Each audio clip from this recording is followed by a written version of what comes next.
Il avait eu des rêves et puis bon, bah, ses rêves se sont brisés aussi, ça n'a pas marché. Il voulait monter des affaires, mais bon, ça n'a pas marché. Il avait le don pour attirer les gens, il était très bon cuisinier, il faisait bien les choses. Après, comment dire, il lançait une affaire et puis il se déchargeait sur les autres. C'était des gens qui profitaient parce qu'il ne contrôlait pas, il avait trop confiance dans les gens aussi, c'est ça son problème.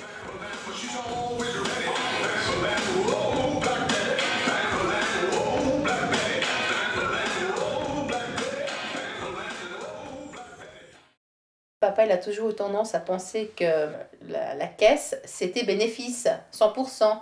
Ah, puis l'argent venait facilement aussi, hein, je veux dire, quand il y avait les discothèques, ça rentrait, ça sortait, les commerces aussi, donc il faisait le beau, il pouvait sortir, il pouvait dépenser de l'argent, il claquait de l'argent, il comptait pas, hein, je veux dire.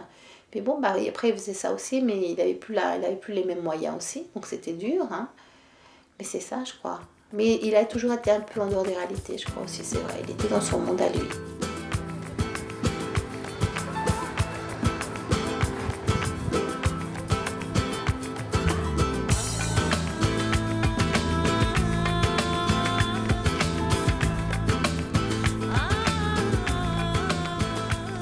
Il est arrivé aux Canaries, il a pris un commerce. D'ailleurs, je l'ai aidé. J'ai perdu de l'argent comme d'habitude.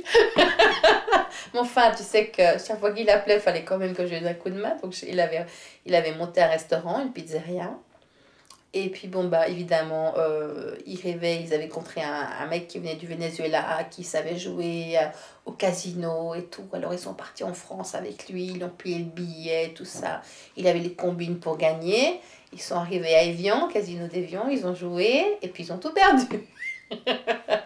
Puis quand ils sont revenus à Tenerife, et ben entre-temps, ben moi j'étais sans un sou, l'associé de papa Gilles sans un sou, parce que son frère, ça lui avait monté à la tête, le fait d'être tout seul, d'être le responsable.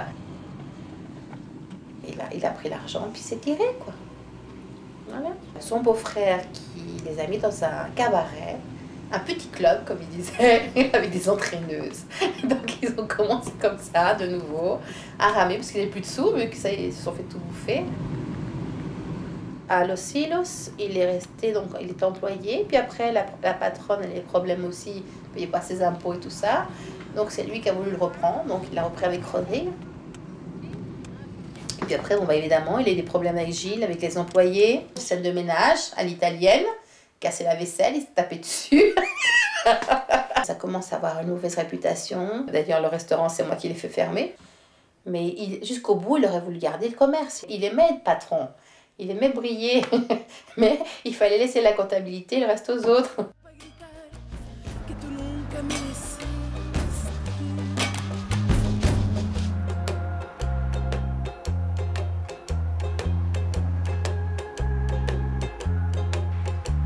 He venido yo corriendo, olvidándome de ti. Dame un beso, pajarillo, y no te asustes, colibrí.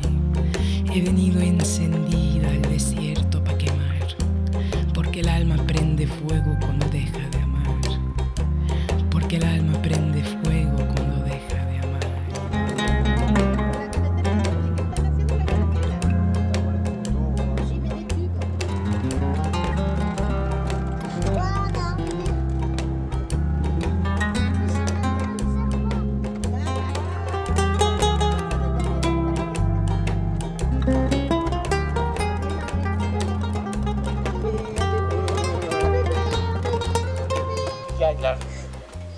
Bah oui, tu vas plus haut. Hein. Ouf. Allez, lâche.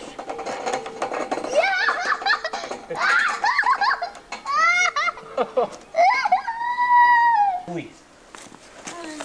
Regarde, elle est jolie. Tu caresses là un peu. Là, il faut la mettre au soleil après. Tiens, mais viens ici, approche. Dis donc, t'as pas peur, c'est bien ça. Enlève ta main quand on lui voit sa tête. Laisse-la. Elle va s'enrouler autour de toi, après ça te fait un collier. Elle ressemble un peu à Jean, hein.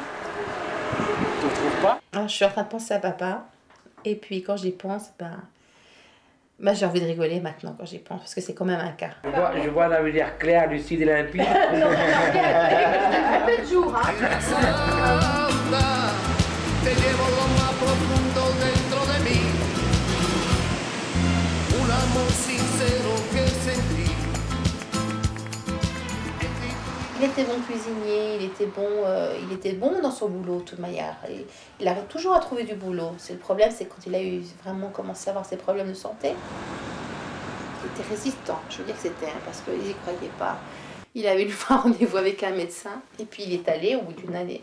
Puis le médecin lui dit, vous êtes encore en vie.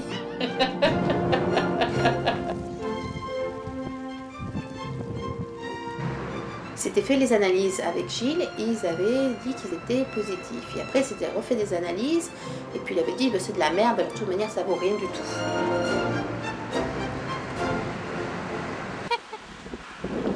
Hola, hola.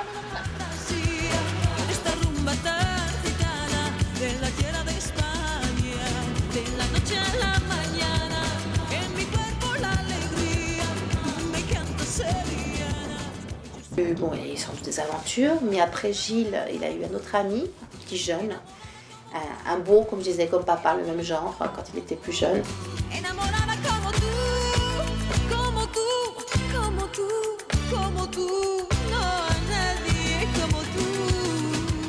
Les 10 dernières années, donc il y a eu quand même un vrai problème de santé. Il a refait des analyses, c'est de nouveau sorti positif. Il s'est rendu compte qu'il avait vraiment le sida. Et ben c'est là qu'il a coupé les ponts en fait. Il n'a plus du tout de relations affectives et sexuelles avec personne. Donc, les seuls plaisirs qui lui restaient par rapport à ses problèmes de santé, en fait, c'était de temps en temps jouer à la loterie, fumer et puis boire son petit verre, hein, puis manger, quoi, je veux dire, parce qu'à part ça, il n'y avait plus grand chose. Hein.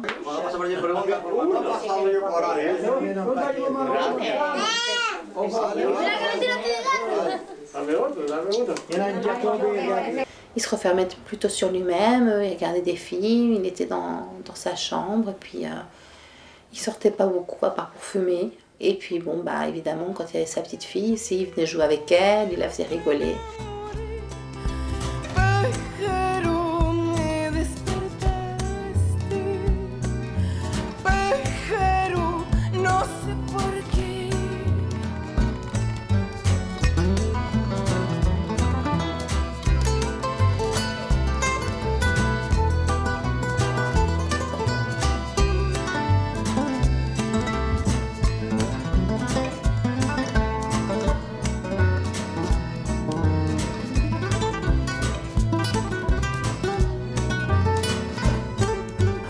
De Noël, sa santé a commencé à se dégrader de plus en plus.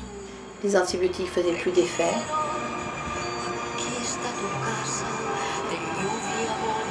Et même en ayant le masque oxygène, il n'arrivait plus à respirer. Finalement, ils l'ont hospitalisé. Il m'a dit, vous savez, il a peu de chance de s'en sortir. Sur le moment, c'était dur et puis en fait, c'était un soulagement puisqu'il est arrivé à un stade où il ne s'acceptait plus, il n'était pas heureux. Pour nous, c'était dur aussi, puisque de le voir comme ça, puis s'auto-détruire. Je vais dire, entre ce qu'il avait été et ce qu'il était, et ce qu'il était devenu, ça n'avait plus rien à voir, c'était plus le même genre, quoi.